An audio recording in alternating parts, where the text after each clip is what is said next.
Hey, my Legion, how y'all doing today? I'm here today to review a documentary on YouTube I saw about Match Game. Now, I remember seeing Match Game as a kid. I was born in '68, but I remember seeing Match Game as a kid in the '70s and stuff.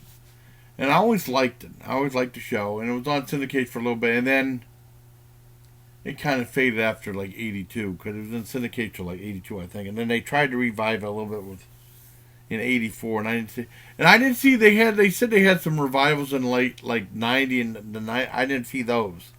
I saw like the last couple of years on ABC Fun and Games they had Match Game with Alec Baldwin, which I thought was quite good. I thought that was really good.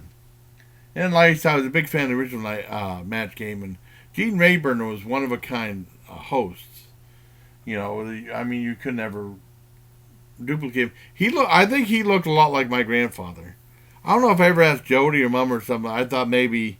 I don't think I ever asked my mom. I thought maybe she'd get insulted if I thought if I said he looked like but it wasn't my insult. He looked like my grandfather. Gene Rayburn does. Well, anyways, the documentary tells about the history of the show.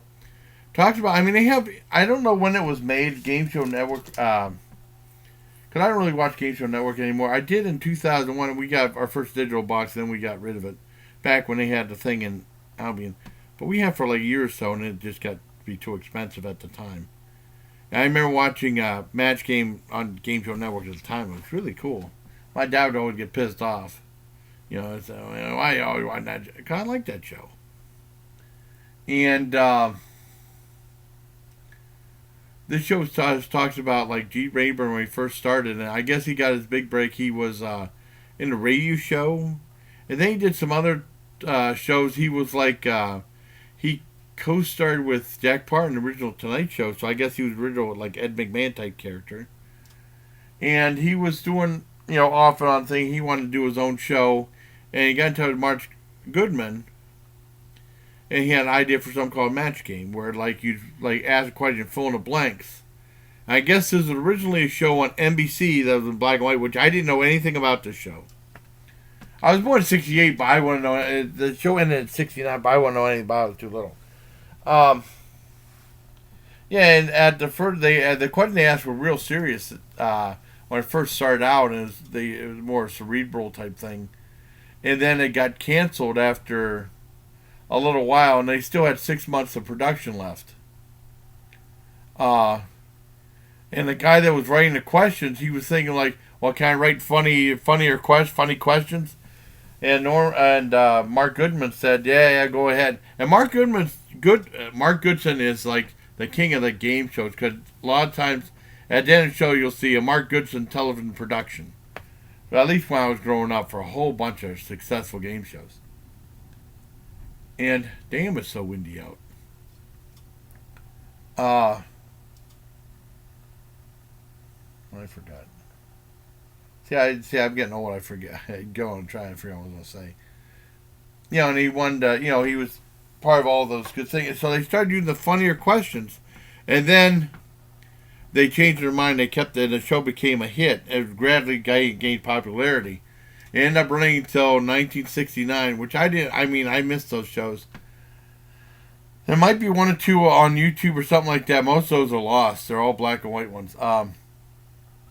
And then CBS decided to pick up the show in '73, I think. And they used to have Match Game '73, Match Game '74, 5. And the show got really popular. And some of the questions got kind of racy, but they were always like, what they call it, standards and practices, saying what they could say and what they couldn't say. I think Marshall Wallace said genitalia one time. They said, cut. That was too, at the time, too dirty for them to say. And they had like 3 standards on the show. I guess the first episode for CBS had Jack Klugman on it. And Jack Klugman said, could you give my wife a job? She's driving me nuts. And that was Brett Summers. And Brett Summers became one of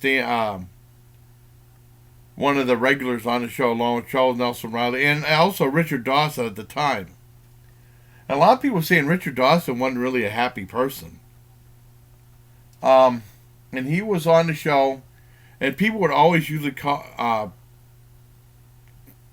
ask him for would call on him for like when they had like the main thing where you win the money. He said, "Well, you pick a celebrity, and always pick Richard." Usually they pick Richard, and I guess they picked him so much they end up having a celebrity wheel that they have to spin. Then they have to go with the celebrity that was on there. And then Richard Dawson was kind of pissed off. He said he felt that as a slighted him. And I remember he was asking Mark Goodman for his own show for a while, and then he granted him a show, and that was Family Feud. And I think it was on prime time at 7:30. Was rebroadcast on NBC, I think, at 7:30. Rebroadcast. I remember seeing it in second, third grade when I first started out, and that show became a hit, and actually, over time, it actually became more popular than Match Game. Oh, the one thing about the Celebrity Wheel, when they first spun it, that it landed on Richard Dawson. I thought it was fun. But a lot of people, I guess, they did not like him. Brett Summers, whenever Richard Dawson would get an answer wrong, she'd be like, "Yay!" like that. That's what she said in the documentary. So I guess my friend John said he might not have been that nice a person. I don't know, but I mean that would answer why he played the bad guy in Running Man, which I thought he was great playing a bad guy in that. Maybe that's why. Well, he always felt like maybe he was destined to do something better after Hogan's Heroes ended, than just be a regular on the game show. But when he had his own show, he was really popular. And then he got replaced. I don't know when he left Family Feud, and he got replaced by Ray Combe, I think. Ray Combe or something like that. The show's really fascinating. And they said whenever they canceled the show, like he said his dad was, Gene Rayburn, I think his daughter said that, he was just not working for like 15 years, except they had I remember they had I think it was like a half and half show, it was an hour-long show, half Hollywood Squares, half Match Game. It was hosted by, Hollywood Squares was that guy who did Bowser for Sha Na Na, but he was doing the game shows for a while. And then Gene Rayburn doing that, and it just lasted for a year, and it didn't do very well. And that was pretty much it. And they had an interview with Gene. I think he passed away in 2000 something. But it's a really good, fascinating documentary about a really great show I liked a lot. I give it a 10 out of 10. It's on YouTube. The YouTube version is a little bit blurry, but I still watched it.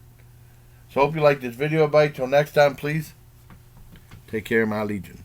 Dedicated to Joe and Julie Mueller, because they said they watched reruns of that show and still laugh their asses off. And a lot of people still do. I love the show.